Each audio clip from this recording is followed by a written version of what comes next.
This last weekend, I got to meet a very dangerous individual while I was working as a volunteer security person for a drag time story hour.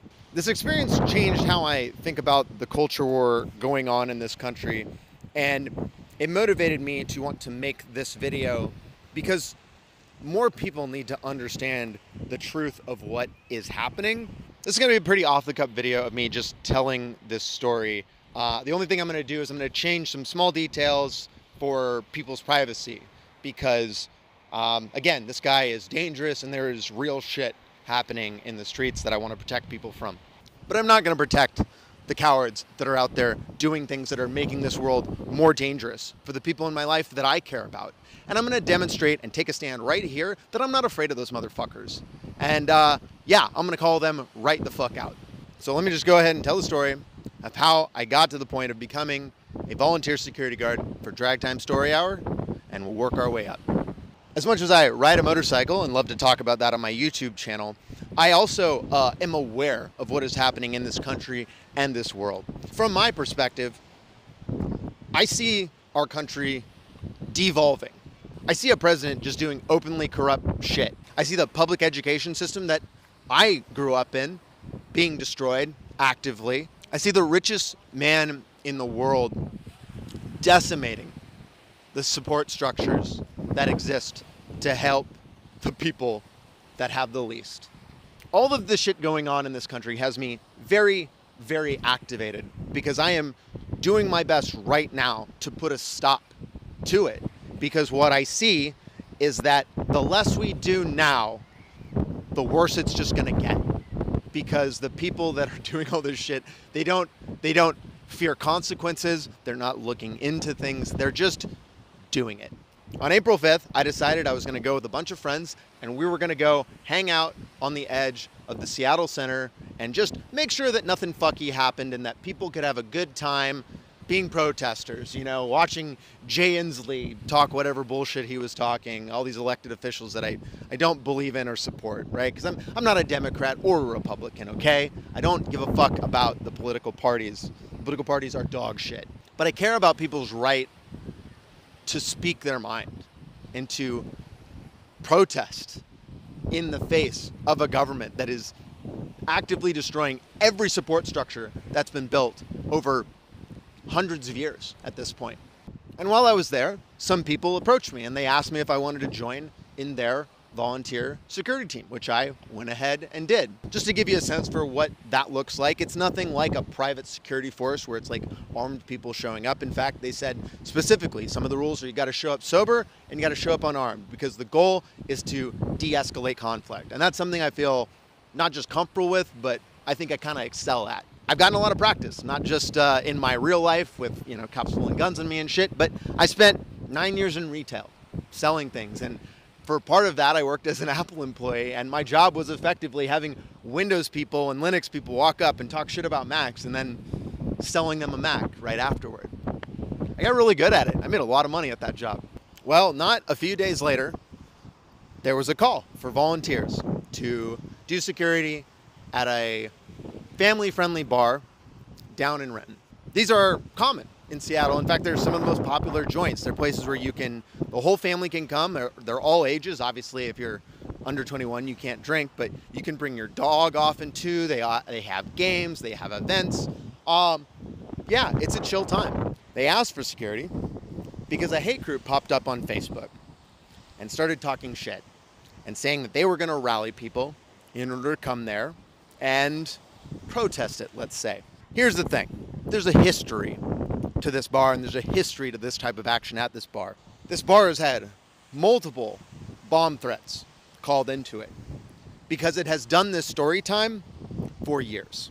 The owner is very passionate about inclusivity, and so they don't just give up when these people try all of these violent tactics to shut them down.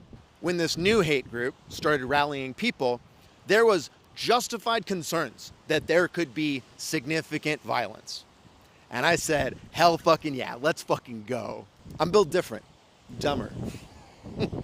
Prior to the security team showing up, the bar owner asked us to do some specific things. They reminded us that this was very much about giving the kids a good experience, and so they asked us to show up, be prepared to de-escalate, be prepared to have fun, encourage us to wear friendly, happy clothing. And that's what this shirt is. This is the shirt that I wore to be the security guard. So me and a handful of other people in my community decided we were gonna ride over there and hang out for a couple hours. On the day of, we met a couple miles prior and rode into the bar, and as soon as we did, tensions were so fucking high. People looked at us, and we are a bunch of bikers, so there was some uneasiness that we might be coming to disrupt, because we showed up right at the time, right at 3:30, which is when the other group was supposed to start showing up. But one of the people in our group was wearing a pride flag on as like a cape, and the moment they saw that, everyone relaxed, and we went and parked up behind the venue in order to make space for the normal customers. Well, I wasn't there for maybe 10 minutes. I had just unpacked all my shit, got my helmet off, bags off, and was kind of just mulling about talking to different people when a guy in a big black truck rolled in and made a lot of people very nervous. But he rolls up and he starts saying, "Hey, why y'all wearing masks?" And I wasn't wearing a mask at the time, so I walked up to it and I started talking to him. He asked questions about what was going on at the venue, and it very much came off as like he was playing stupid. But I treated him sincerely, like I would if I was talking to someone at a Best Buy.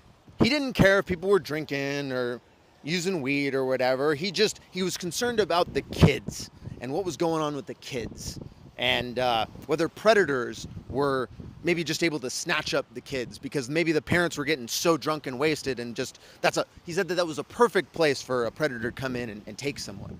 I mentioned that there's a lot of bars like this around Seattle, and that this wasn't really a special thing, and I asked him if he was going to other bars and had concerns about those bars. And when I did that conversation kind of led to him saying that he didn't really care about the drag queen thing, but he was concerned that the kids they were impressionable, and it might kind of push them into something. And when he mentioned that, one of the people next to me brought up how they could empathize with that concern because they were born in a very religious household, and they felt like religion was pushed onto them from a young age, but that as they got older, they found their own way, and that in the end, it wasn't that big a deal.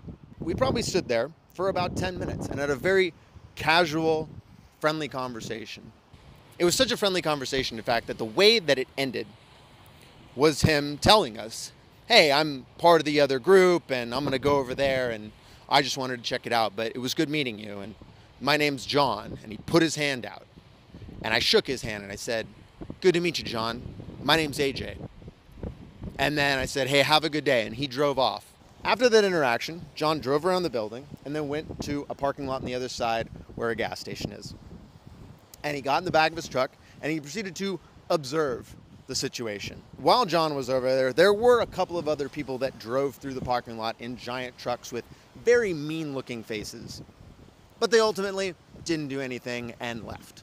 Several times he got out and he wandered over and he interacted with people on the edges. I was like hanging out with a sign, and a couple of the other people were hanging out with pride flags, and there were some people from other groups just at every corner having conversations. In the back of John's truck, there was another woman, and maybe she was just playing video games on her phone, but it sure looked like she was taking pictures of people. A lot of the people that I was with were very concerned about having their photos taken for understandable reasons. After about 45 minutes, John and his girlfriend seemed to get bored and leave. I hung out till about 5:30 or 6. I got to meet Sylvia herself. Very kind woman. She gave me a great big hug. It was very nice. It felt good. And then it was a beautiful spring day like this, so I did what I always do on those types of days and went for a ride with my homies. Someone who was monitoring the page of that hate group notified the rest of us that there was an update. I'm going to read it to you now. And if you want to skip this, it's totally okay, because reading hateful shit and hearing hateful shit, I don't think is good for your mentals. I do know that lots of people don't consume this stuff a lot because they are not part of these communities. If you're not a trans person, if you're not paying attention to what's going on here, it's very easy to not realize that this is what's happening. What happened today in Renton on April 12th isn't inclusion. It's exploitation. At a public, family-friendly drag queen storytime event, this is what was observed. Grown men and women in black and rainbow masks, dressed in tactical style clothing, acting as security. Children left unattended while masked adults stood guard at the doors. A public venue serving alcohol and CBD with no vetting of who could walk in. And women promoting the event who refused to answer basic questions about child safety. Let's ask the question they wouldn't let us finish. What's stopping a pedophile or a rapist from walking off the street? Nothing. And that's the issue. It felt staged, orchestrated, a trap. As if children weren't there to be protected, but to provoke a reaction. As if they were being used as props to bait opposition and then flip the script for political gain. This isn't inclusion. This is ideological theater, using children as pawns, silencing truth, and daring anyone to speak up. We're not staying silent. We're not backing down. We're not apologizing for drawing the line. Protect childhood. Protect innocence. Protect truth. Give me a fucking break. And that's when I fucking lost it. That's when I absolutely fucking lost it. Because this is it. This is the fucking game. I engaged with John in a completely good faith way. In a way that I've done many, many, many times in my life because I like talking to people. I enjoy people.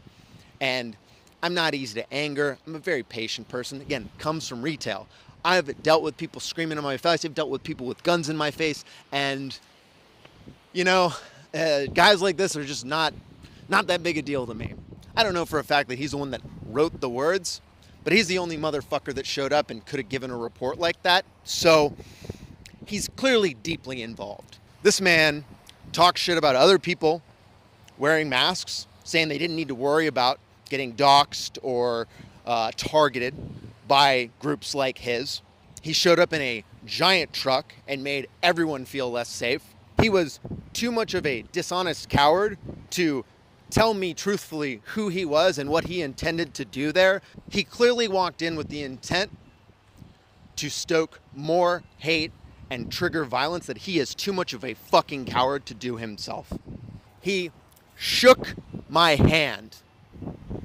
He shook my hand. And then he went home and lied about the whole fucking thing in order to push his ideological agenda. And that's the first thing I want to really pin down, is that the people doing this are liars. They are at their core insanely dishonest people who have a fucking agenda that they are driving forward, and they do not care about reality. The second thing to take away from this is that every accusation these people wave at the drag time story hours or whatever they're bitching about is a confession. And that's fucking scary because of their obsession with children. These people have a sick desire to control children. They do not treat children like autonomous beings. They treat them like things to own, and they get to mold and shape how they choose. And that's fucking scary to me. John said that he had children. I fear for his children's safety. If this man is willing to go through all of this shit in order to lie about what strangers are doing, I can only imagine the shit he's covering up that's going on in his household. The shit that his girlfriend or whoever is connected to him is covering up with him. That is fucking terrifying to me. The last point I want to make about John before I move on is just how cowardly these people are.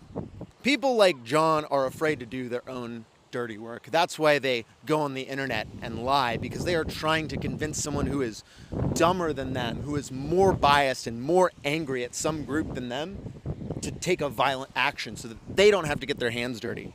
Fascists and bigots are people that have decided that they just want a shortcut in life. They want to blame all their problems on other people, and they do not want to take any personal responsibility for the shitty parts of their life. But all of this has led me to kind of an epiphany about my content, about my life from here going forward, which is that I either need to decide to start taking my security far more seriously, being on the front lines of these situations, or I need to accept that I am going to be at great personal risk as things get worse and worse in this country and as this police state just gets more and more aggressive. It's fucking WIMBY out here. In order to protect the people that are important to me, I need to confront people like John. If I want to follow good, safe practices, I should really shut my YouTube channel down. The option other than shutting it down would be to just not talk about that part of my life, which is becoming a bigger and bigger portion of it. I am not going to be like these other motorcycle content creators who are just totally ignoring the world. It feels very dishonest. It feels very grifty to me, and I cannot do that. I work a normal job so that I don't have to make my content about advertising shit to my community. Probably the dumbest option is to just lean into it, to be more public, be more outspoken, not give a flying fuck about the consequences. I had a conversation with my boss recently about what might happen if I got arrested. And my boss said, hey, don't get arrested. And I said, I'm not trying to get arrested. But the reality is that they are to the point where they are going to start arresting people for just going to protests in mass. We are getting to a very dark reality, and it is going to get worse. The idea that I might, on a dog walk, just get grabbed by people and shoved in the back of a fucking van and deported or jailed is real. One of the things John said to me when he was talking about the masks, and he was saying, you should stand up behind your convictions. You know, you should show your face if you feel this way. You know, you got to be like MLK. You got to get out there and you got to tell people what you feel. And I said, John, you know they murdered MLK, right? But I also realized that if they take me, well, first off, there will be consequences. The people that are doing all these extrajudicial kidnappings and deportations do not give a fuck about those consequences. They won't look into it or think about it. But there will be consequences. So I am heartened in that. If I were to be disappeared, people would know it very, very quickly. I know lawyers. I know ex-cops. I know people who have giant megaphones and would talk about it. The reason I interacted with John without a mask is because what I told him, if you want my face, it's very easy to find on the internet. I've had a YouTube channel for 8 years. I've been in the paper. I just went to my 20-year high school reunion. People remember me. I've always been this way.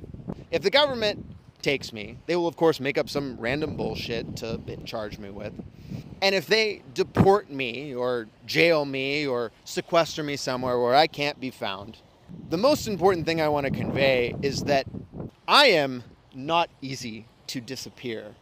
I have resources, and I am at best a criminal in the sense that I do traffic violations. So if they can get me, then they can get basically anyone. And that should change how you think about this country. What I think is more likely is the bigots and fascists coming after me. And again, I think they're losers and cowards, so I'm not super concerned about that.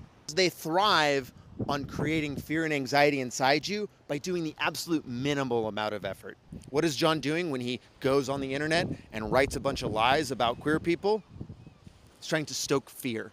By demonstrating you do not fear them, you take away their power.